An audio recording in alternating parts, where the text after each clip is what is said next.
Hola, bienvenida a este tomo número 8 del ensayo dedicado a muerte e iniciación. Claro está que la totalidad de los fenómenos observables en el transcurso de una vida están desde siempre permanentemente explicados. Quiero decir que el relámpago de la tormenta de ayer noche, por ejemplo, está igual de pie, explicado por el brujo neolítico que dice que es el dios Brum Brum que se ha cabreado, como por las explicaciones mucho más sutiles que se podrían encontrar en las teorías de físico y matemático Dirac. También está claro que siempre es posible describir una cosa con material y explicaciones pescadas en otro campo, otro apartado del desglose habitual u oficial de uno u otro paradigma, sea este vigente o ya pasado. Por ejemplo, y es una anécdota, recordaré solo que hace algo como 25 años, un personaje francés conocido mío se encontró en África a dar cursos de física a unos chavales y no encontró ninguna cosa más genial que la de describir toda la fenomenología eléctrica utilizando unas metáforas. O sea, utilizó el símil hidráulico explicando que las resistencias eran como unas presas, que los condensadores eran unas presas con puertas que basculaban cuando había bastante agua y presión, etcétera, etcétera. Al final llegó a explicar todos los fenómenos eléctricos e incluso a hacer entender y asimilar la casi totalidad de las leyes que rigen este campo muy particular del conocimiento.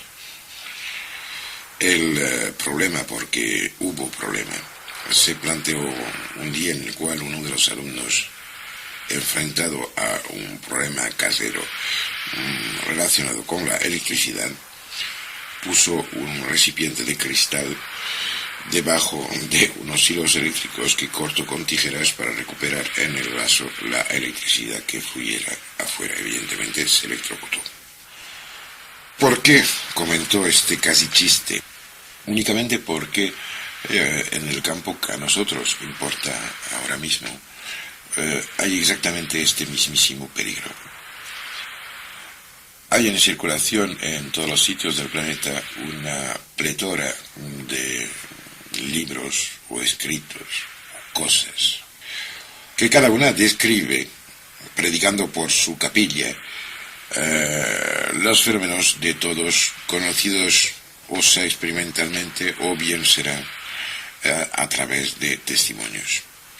El problema mayor es que cuando en este campo se utiliza un lenguaje de escuela o lo que podría resultar de la adhesión a un paradigma cerrado, evidentemente ya se deja muy rápidamente de tener un contacto con la realidad de la cual se habla para tener un contacto sustitutivo con el corpus dogmático utilizado para describir o, en el peor de los casos, intentar explicar lo que de todas maneras existe a pesar de todas sus descripciones.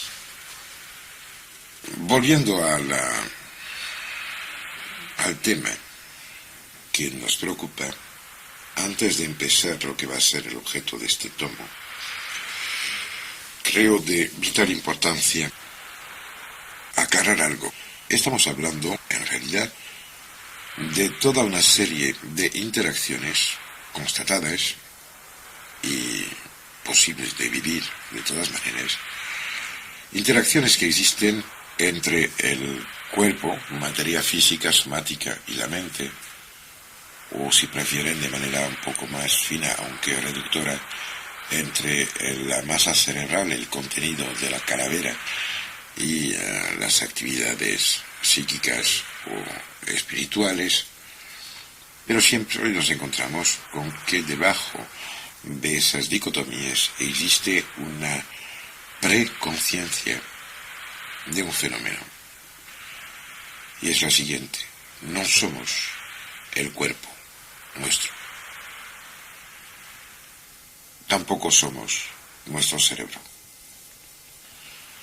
Esta intuición que todos los enamorados de infinidad tienen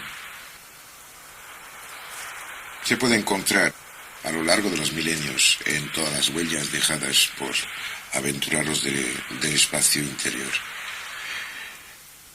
Y apuntan a una cosa: aunque moleste a todos los que necesitan encerrar el ser en su peso, el conjunto de sus análisis biológicos, su ocupación material del espacio en el cual se encuentra, desea, a pesar del gran interés a limitar el ser a esos aspectos, porque estos sí que se pueden de una manera u otra controlar y permiten efectivamente el ejercicio de la locura del poder. A pesar de esto, todos, digo bien todos, sin ninguna excepción, vivimos o hemos vivido alguna vez la sensación y la experiencia de la certeza absoluta de que no es posible que este que veo y toco, de este que veo en el espejo, sea yo.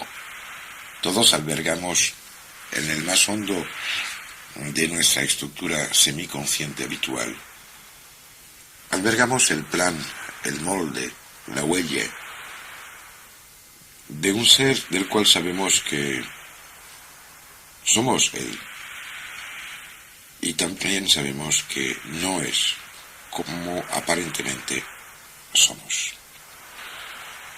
Es importante que mantengan en un lugar cualquiera de su mente el concepto siguiente: no estoy buscando de poner como más importante o menos significativo o introduciendo una frontera aleatoria entre el cuerpo, la mente, la psique, las emociones, el espíritu, lo que se queda y lo que se va.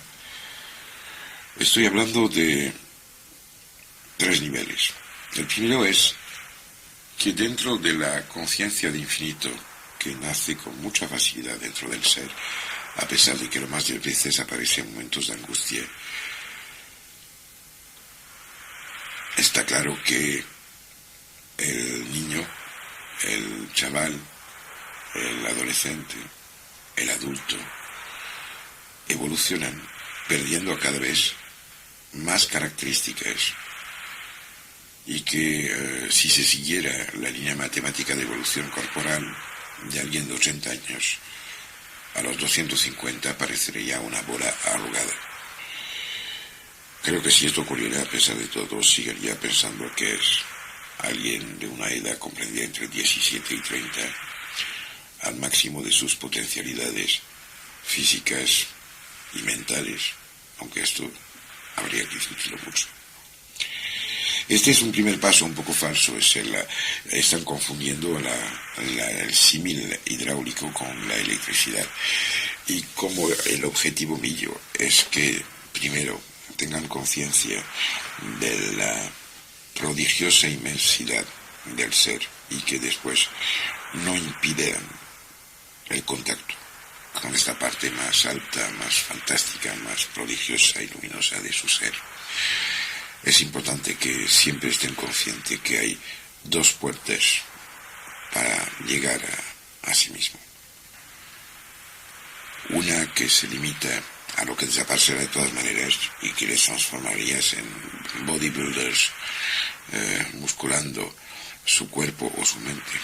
Y la otra que es la más importante, que les va a permitir ser ya en esta vida lo que de todas maneras son de toda eternidad y que seguirán siendo. En cuanto a las interacciones cuerpo-mente o cerebro-masa cerebral psique, parece bastante evidente que la comunicación entre todas las esferas de conciencia, los niveles de conocimiento, todas las células, los órganos del ser, sean físicos o más sutiles. La comunicación parece que oficialmente es una especie de montaje mecanicista de reacciones químicas y de comportamientos físicos. Se suele limitar la actividad cerebral a una descripción desde fuera de las alteraciones manifestadas al momento de vivir un estado u otro de conciencia, sea este ridículo como el coger una carta en el buzón, un poco más entusiasta como enamorarse, más fantástico como tener una éxtasis mística, o incluso muchísimas otras etapas de las cuales ni siquiera tenemos el molde imaginario. Pero yo creo que la relación es muy diferente. No se puede describir el que está hablando en una emisora de radio, mirando con atención y detenidamente las características del receptor sobre el cual y a través del cual lo están escuchando.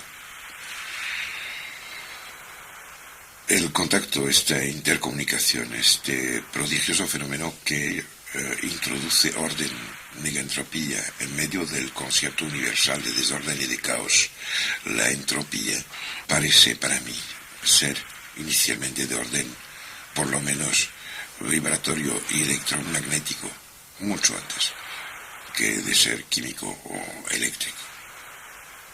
Y para que una armonía tan fina pueda existir en el microcosmo humano, es evidente que de manera simultáneamente hace falta una ordenancia geométrica cristalina y una comunicación instantánea, lo que Jacques Sarfati le llamaba transmisión supralumínica de negentropía entre todas las partes del espacio corporal.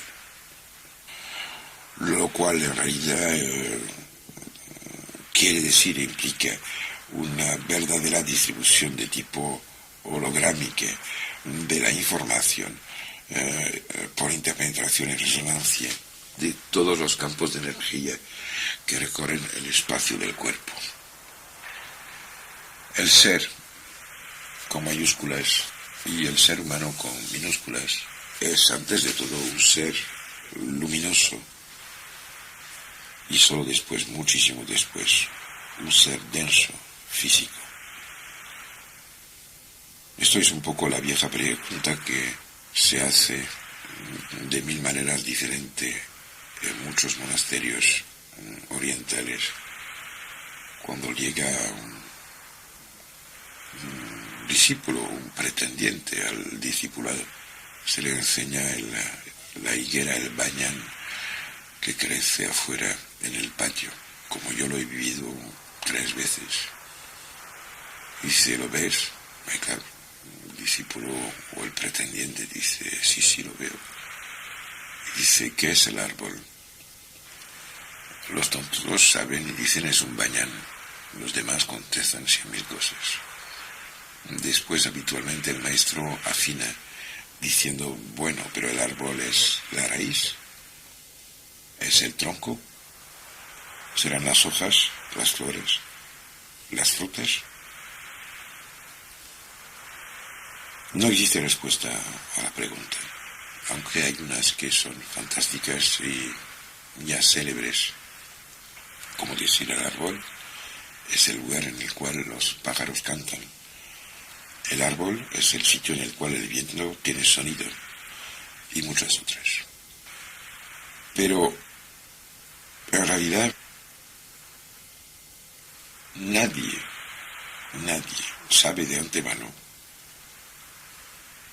qué es lo que del árbol no se puede quitar bajo pena de hacerlo desaparecer definitivamente.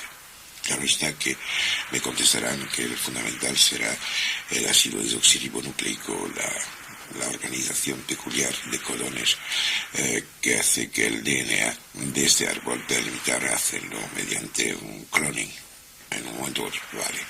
Esto es confundir la mujer de mi alma con el tamaño de los vestidos que le podría comprar. ya que nos hemos acercado un poco a uno de los aspectos más molestos de este tipo de investigaciones. Vamos a tocar a la puerta que a lo mejor permite hacer y establecer una interconexión entre las ansias espirituales más sutiles y la parte más ferozmente cerrada de la aparente ciencia de nuestra época. Siguiendo y ampliando las experiencias de Goswitch y Weiss, de las cuales ya hablé en otras cintas, sobre los efectos que cualquier crecimiento orgánico, o sea, introducción de orden en medio del desorden, en negentropía en medio de la entropía, que es lo que pasa con una semilla crece, por ejemplo. Siguiendo esas experiencias, fue un hombre llamado Wasserman, que en un libro que se llama An Outline of a Field Theory of Organismic Form and Behavior, publicado en el simposio de la Fundación SIBA, celebrado en Boston, que formuló unas cuantas normas que podríamos definir como afines a la física y al pensamiento físico que rigen esos campos. Un poco más tarde, Rupert Sheldrake amplió aún más estas investigaciones, llegando a contemplar la dinámica de formación de los organismos en función del campo morfogenético. Campo morfogenético son esos campos de fuerza que dibujan el espacio dentro del cual el desarrollo de un potencial vital se va a desenvolver y desarrollar hasta llenarlo, y que antes de que ya lo llene, tiene y posee las características finales del punto de vida, lo que Boscovich llamaba los punte, una vez acabado y perfecto. Las características de estos campos morfogenéticos prácticamente permiten entender e integrar la casi totalidad de las tradiciones aferentes a la inmortalidad del alma y a la reencarnación, aunque, y ahí es muy importante, no olviden nunca que evidentemente no existe, ni me creo que pueda existir, ninguna demostración suficiente para conceptos de tal magnitud. Imagínense bien que los trabajos hechos, por ejemplo, sobre reencarnación de este siglo, que han examinado y contemplado el trabajo de Jan Stevenson, un poco más de 1000 casos, de los cuales se seleccionó unos 70, y dentro de esos 70 ya espectaculares se quedaron unos 12 alucinantes, en los cuales unos niños recién nacidos describían ciudades distantes de centenares de kilómetros de a donde estaban, reconocían personas, describían vidas enteras y manifestaban de la manera más perentoria la continuidad no solo del ser espiritual, sino en esos casos también del ser más reducido, totalmente conectado con una realidad física momentánea, un sitio, un lugar, una familia, un alma, una lengua, una tradición. De todas maneras, creo que antes de pasar a la descripción que lo haremos en la segunda parte de este trabajo, de la octava tanda de nuestra iniciación, es muy importante que os deis cuenta que no ha existido nunca una contradicción entre el contenido de los datos científicos, entre comillas, o sea, el conjunto de conocimientos, llegando a establecer unas leyes, matizar unas maneras de hacer que permitan repetir sin parar ni pausas en el sitio que les dé la gana lo que otros habían hecho en otros sitios sin que cambien los resultados. La ciencia tiene hoy día un papel un poco falso. Quiero decir que he oído muchísimas veces barbaridades como por ejemplo que una idiotez había sido demostrada científicamente. La ciencia no demuestra, constata y que entiende. La demostración es un trabajo de vendedor o de representante. Si realmente se despega totalmente de las limitaciones sociales y materiales de la vida, igual puede ser el acto de un matemático, llegando incluso a poder hacer, como decía mi amigo Jacques Bergier, algo que hubiera tenido que ser la mayor sociedad secreta del mundo. Dijo en una ocasión en los locales de Planet, en París, por ejemplo, que Eugène Cantor, el matemático que plasmó el concepto de los números transfinidos, hubiera tenido que callarse porque si hubiera aparecido una generación de gente interconectada por un saber ajeno a la totalidad de los demás. La ciencia, no lo olviden nunca, está dedicada de manera absoluta a lo que no sabe. La ciencia, el único objeto de la ciencia es entender lo que no entiende, y cuando lo ha entendido perfectamente es capaz de entenderlo de manera repetida, sea donde sea, que se reproduzcan las condiciones que eran como las hadas sobre la cuna del niño, correspondiente a la aceptación e integración del conocimiento. Como se dan bien cuenta, la limitación implícita de tal tipo de comportamiento es evidente. O sea que solo existe para la ciencia lo que siempre se puede repetir.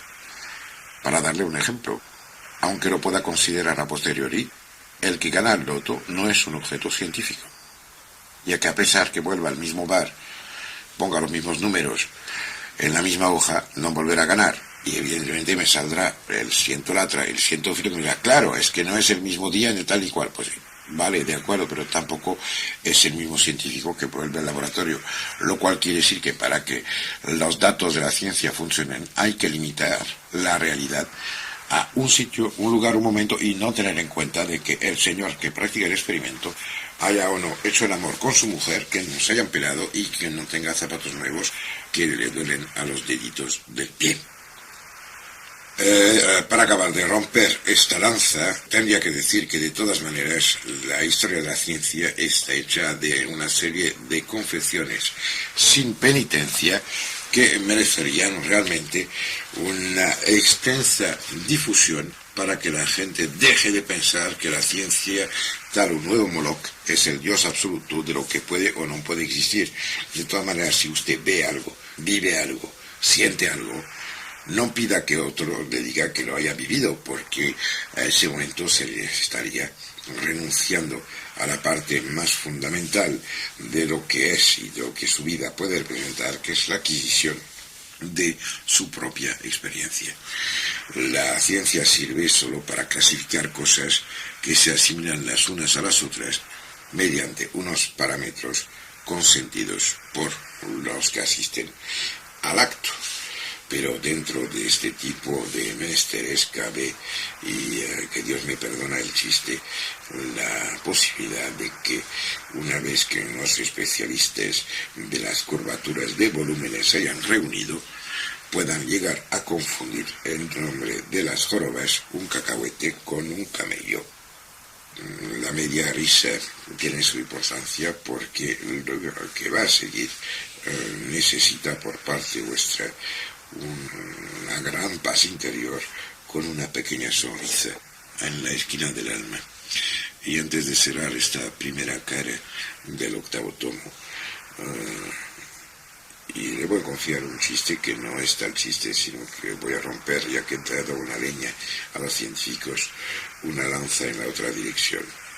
Para los que piensan que haciendo ciertos rituales concretos, moviendo los miembros, cantando cosas o metiendo Dios sabe qué ingrediente en el escenario, van a conseguir algo que solo se consigue viviendo con conciencia abierta. Les diré una cosa dicha hace años en París, en el Fouquet, y a propósito de una discusión muy larga y casi insoportable sobre el yoga.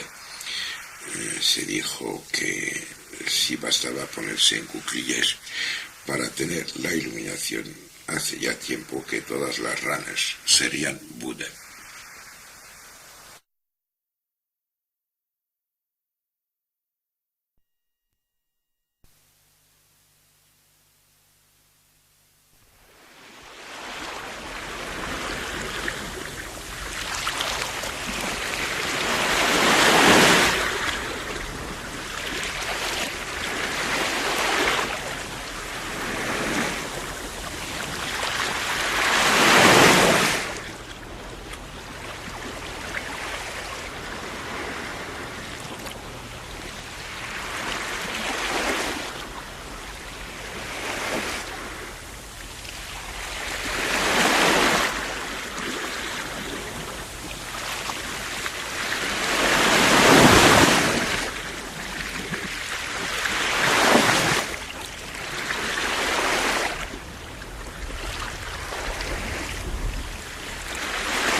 Hola, bienvenido a esta segunda parte del tomo número 8 del ensayo dedicado a muerte e iniciación.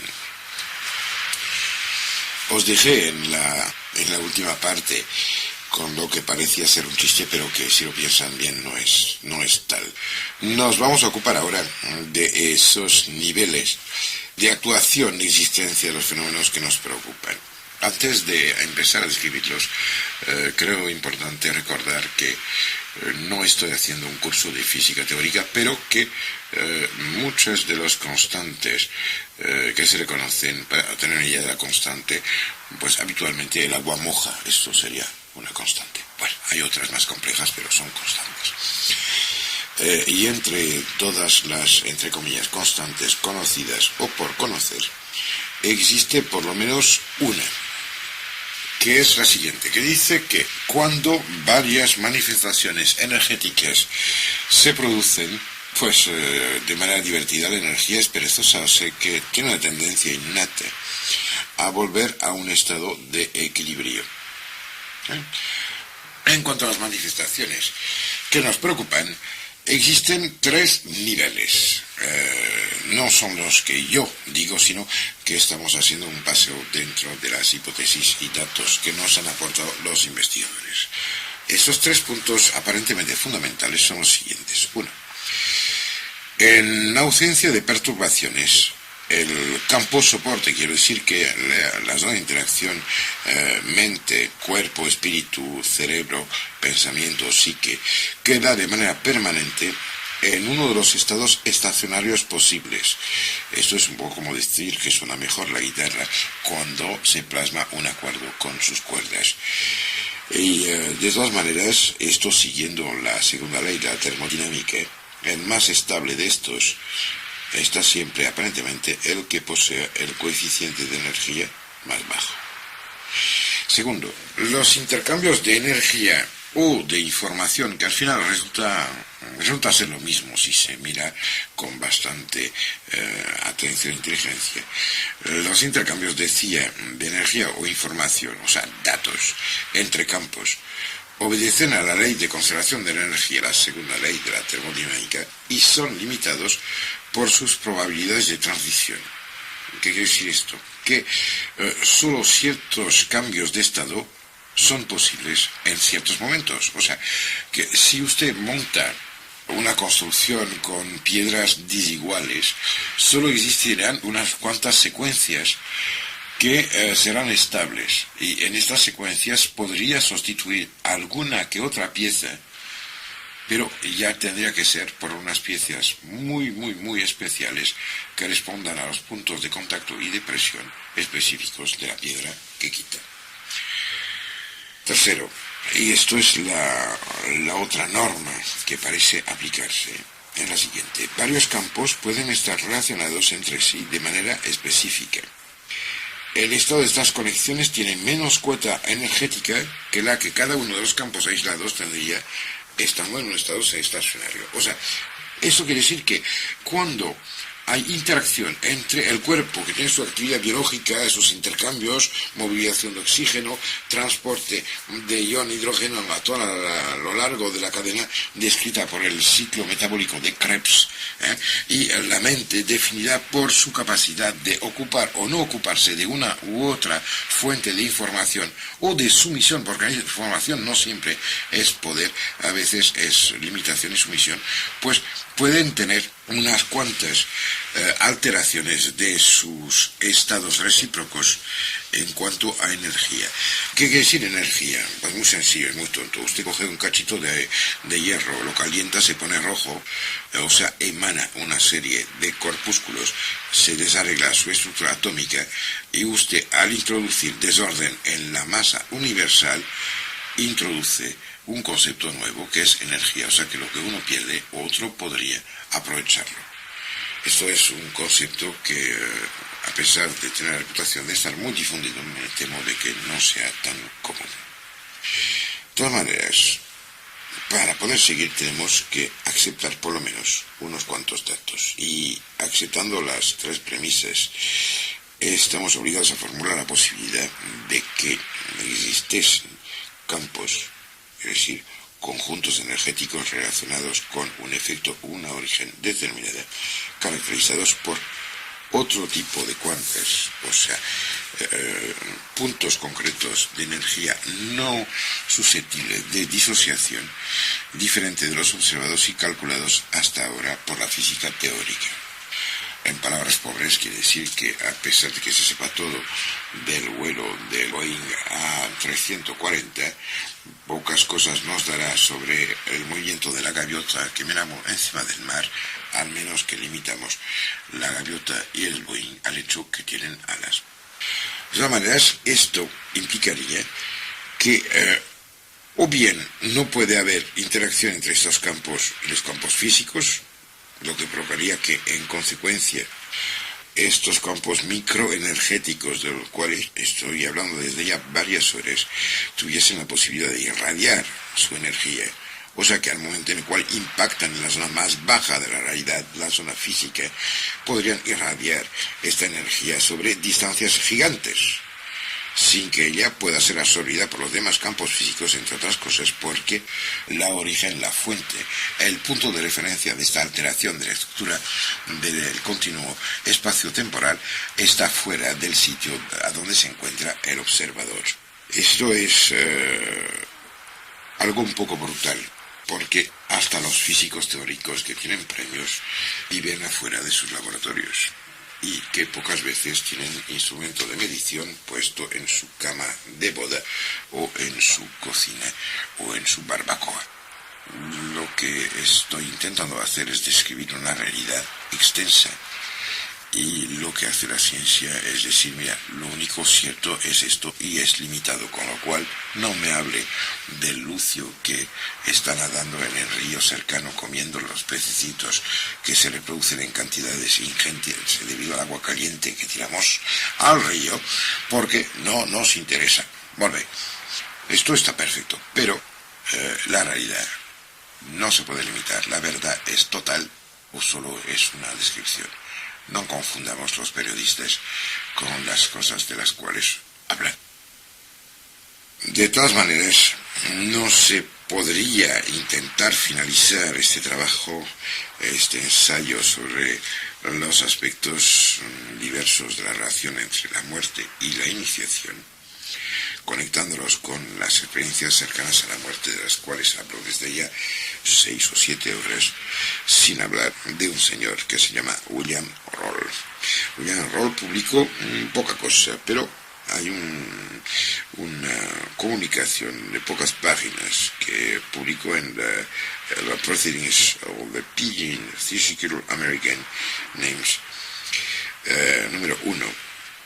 En la página 32, en el año 1965, en la cual hablaba de los campos psíquicos, Fields. Y ahí William Roll, que había colaborado durante varios años con Wasserman, llegó a elaborar una teoría fundamentada sobre la experimentación directa, que es la única que al final me interesa y espero os interesa también. Tiene William Roll 6 postulados básicos, que nacen de la observación de realidades diferentes, pero incipientes en un mismo postulado. Esos 6 postulados básicos nacidos de la experimentación y citados directamente de sus trabajos son los siguientes. 1. Los campos psi. Por campos psi hay que entender todo lo que manifiesta una alteración de la continuidad del universo físico por la presencia o la interacción de una mente, un observante, un artista, un creador, un sensoriador, y perdón por inventar palabras. Los campos sí existen en estados conexos con campos físicos, que esto es una evidencia, con objetos, quiero decir que hay cosas aisladas del resto y que se puedan determinar frente al restante del universo. Y hay una cosa que en este primer apartado dice que también pueden presentarse en estado libre. 2. Los eventos físicos o mentales producen unas representaciones isomórficas, quiere decir que la forma es constante de ellos mismos dentro de los campos psi, de los objetos animados o inanimados con las cuales se producen los fenómenos. Quiere decir que el efecto de la mente altera el conjunto de realidad al cual se aplica. Y las representaciones isomórficas persisten después de que los eventos que los han formado hayan desaparecido. O sea que una vez que un proceso de interacción mente-materia o con nivel diferente de existencia o universo con universo haya pasado, aunque se vaya el alma, queda la cicatriz. 3. Los campos psi producen unas representaciones isomórficas de ellos mismos dentro de otros campos psi. O sea, quiere decir que si un conjunto de energía psicoespiritual llega a alterar, o sea, a tener comunicación con otro campo igual, o sea, que usted conmigo, por ejemplo, van a aparecer unas alteraciones que dejarán una huella totalmente fehaciente de lo que es usted dentro de mí o el contrario. 4. Los campos psi producen unas representaciones isomórficas de ellos mismos dentro de los campos físicos. Quiero decir que los efectos producidos cuando se altera tanto el movimiento como la estructura del mundo material conocido por la física o susceptible de ser conocido por la física, sea esta teórica o experimental, dentro de este conjunto de cosas fijas, una vez que una interacción se haya producido, la huella se traduce por una modificación medible en la parte más baja de la realidad. 5. La probabilidad de transición desde los campos físicos hacia los campos psi es más grande que la de los campos psi hacia los campos físicos. O sea, que es más fácil para algo pesado de aligerarse que para algo muy sutil de ponerse más pesado o denso. Lo cual, entre otras cosas, está diciendo en palabras semicientíficas, porque no me encantaría el traducir letra a letra lo dicho por Roll. Esto quiere decir que como el espíritu se acerca a la materia, la puede alterar y cambiar dejando una huella, pero no se involucra. Y también quiere decir que de todas maneras la zona espiritual sutil es el final de la trayectoria empezada con los procesos de cristalización y de densificación de la materia observada y supuestamente conocida hasta ahora. Punto 6. La probabilidad de transición entre campos psi es más grande que la que puede haber entre campos psi y campos físicos. O sea que es mucho más fácil la interrelación entre zonas espirituales que bajando o cambiando de nivel, yendo hacia lo más bajo. Parece una evidencia. Bueno, igual estoy diciendo perogriadas, pero le garantizo que si se paran a meditar sobre este aspecto, probablemente que muchas de las cosas que creen saber sobre este mundo que nos rodea, y más concretamente sobre el espacio limitado y concreto de su vida, y la presencia física de los que ocupan este espacio, puede ser que cambie. Frente a esto, y enfrentado al hecho de que es un hombre honesto, William Roll se encontró con la necesidad de que tenía que hacer derivar toda una serie de hipótesis de trabajo, solo que realmente él, yo y muchos llamamos, y tenemos que llamar porque no hay otra posibilidad de escribirlo, los sistemas de interacción federal.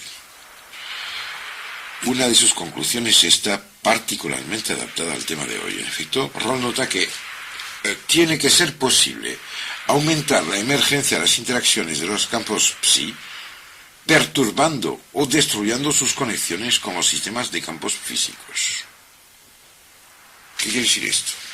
Quiere decir que la posibilidad de aumentar la cantidad de experiencias de tipo superior espiritual aumenta en función de la disminución de los bloqueos que tienen su origen en los sistemas estabilizados, estacionarios, determinados por la existencia física. O sea, si se trata de un individuo, este efecto podría ser provocado por traumatismos o condiciones patológicas específicas, entre otras cosas.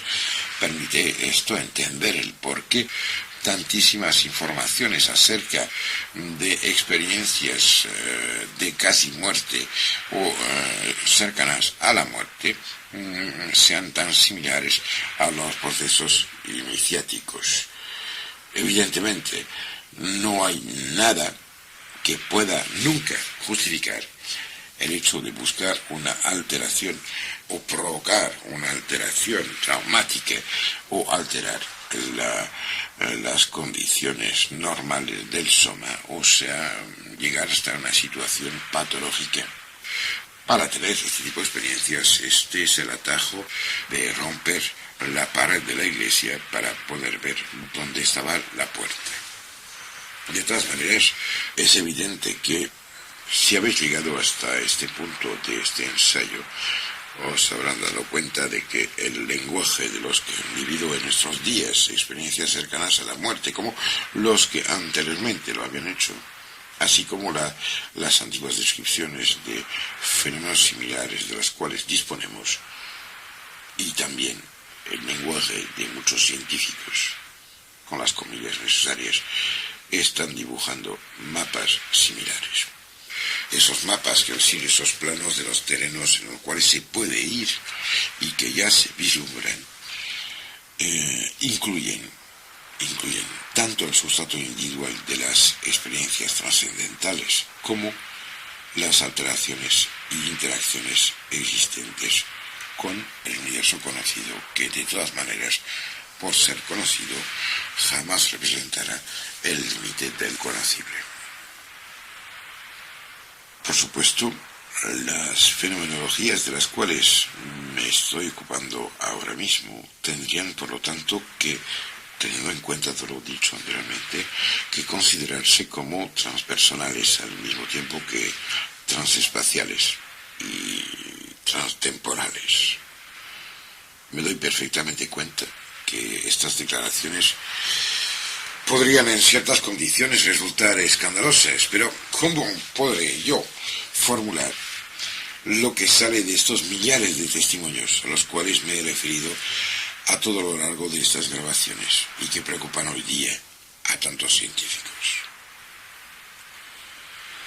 Ahí se plantearía otra vez la invalidez de las vivencias frente a los cálculos, pero finalmente vivimos en el mundo que sentimos.